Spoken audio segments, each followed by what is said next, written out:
Welcome class 7 in our e-learning class. Today we will take out page number 44 of your social and political life, and the name of the chapter is growing up as boys and girls. Actually, this topic from this chapter I have already taken the class, but when I saw the video at that time I found that no sound is there. Those who have done the live class, it was okay for them because they were able to hear me. That means I was both audible and visible to them at that time. But when I was going through the video, I was checking. At that time, I saw that it is not having any sort of sound. But before I could check it, it was already uploaded in your e-portal. I have only uploaded it in your e-portal, but I have not seen at that time that the video is not having any sound. So that's why I thought that to just make another video on this same topic so that it becomes comfortable and convenient for all. So growing up as boys and girls, being a boy or a girl is an important part of one's identity. The society we grow up in teaches us what kind of behavior is acceptable for girls and boys, what boys and girls can or cannot do. We often grow up thinking that these things are exactly the same everywhere. But do all societies look at boys and girls in the same way? We will try and answer this question in this chapter. We will also look at how the different roles assigned to boys and girls prepare them for their future roles as men and women. We will learn that most societies value men and women differently. The roles women play and the work they do are usually valued less than the roles men play and the work they do. This chapter will also examine how inequalities between men and women emerge in the area of work. This we have seen in our family, in our society. The scenario is same, that everywhere the work which is done by men and women, it is not just treated equally. Some sort of difference is there every time. Now, growing up in Samoa in the 1920s, the Samoan Islands are a part of a large group of small islands in the southern part of the Pacific Ocean. In the 1920s, according to research reports on Samoan society, children did not go to school. So whether they were not having any school or they were not, they were not having the opportunity to go to school, that it is not mentioned here. They learned many things, such as how to take care of children or do household work from older children and from adults. That means they just were prepared to get accustomed with the chores. And chores meaning, you know, that everyday work, routine work. Okay, then fishing was a very important activity on the islands. Young people therefore learned to undertake long fishing expeditions. Expeditions meaning, you know, a long journey, a long voyage. But they learned these things at different points in their childhood. As soon as babies could walk, their mothers or other adults no longer looked after them. Think how it is possible. Just you think from your end that you are a baby of 12 months or 13 months when you have just learned how to walk. At that time, your mother and your other family members, adult family members, they have just stopped looking after you. Then who should take care of you at that time? Older children, often as young as 5 years old. See, 5 years, such tender age it is.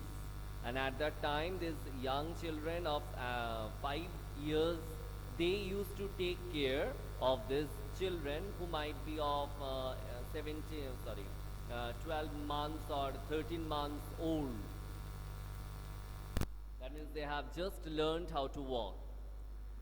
Now, both boys and girls look after their younger siblings, but by the time a boy was about 9 years old, he joined the older boys in learning outdoor jobs like fishing and planting coconuts.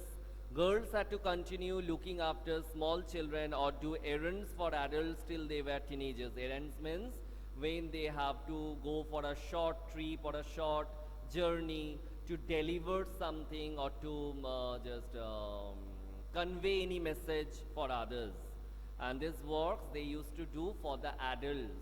Errands, it mean only that when for others you are going somewhere to deliver something or to pick up something or to convey any message. But once they became teenagers, they had much more freedom. After the age of 14 or so, girls also went on fishing trips, worked in the plantations, learned how to weave baskets.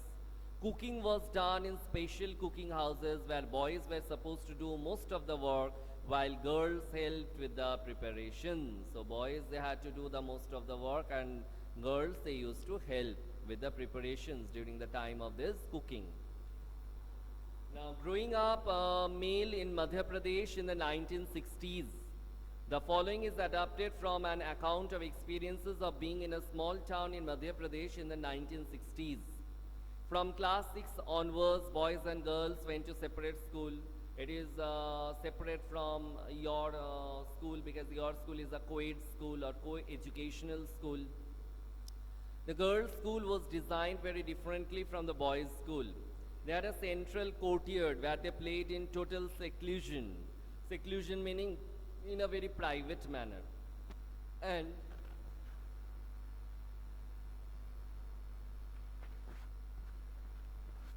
safety from outside world. The boys' school had no such courtyard, and our playground was just a big space attached to the school.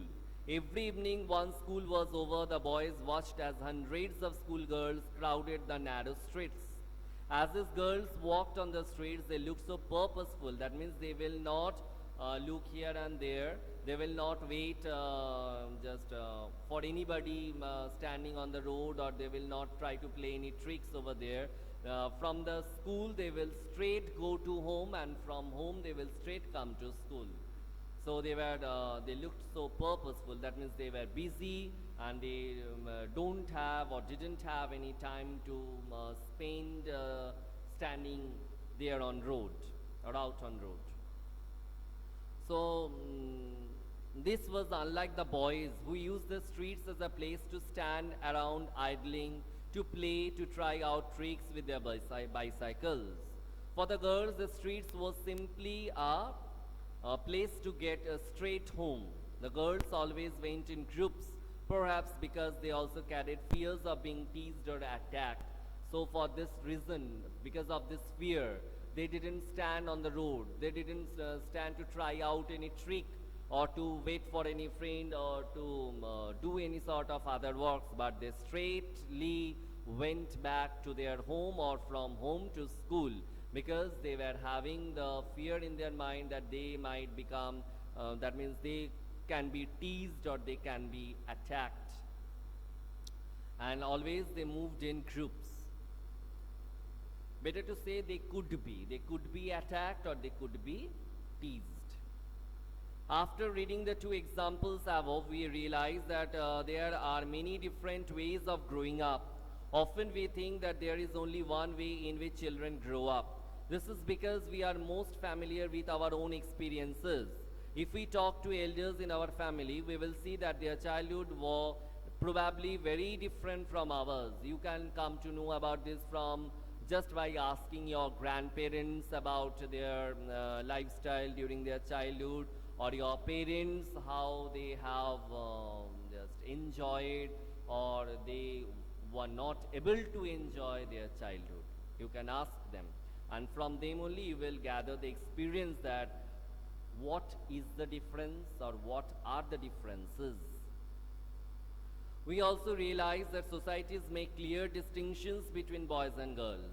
This begins from a very young age. It starts from your family only, and after family, the society. that these are the ways the boys will behave, these are the ways the girls will behave, these are the toys which are meant for boys, these are the toys meant for girls, this color is for boys,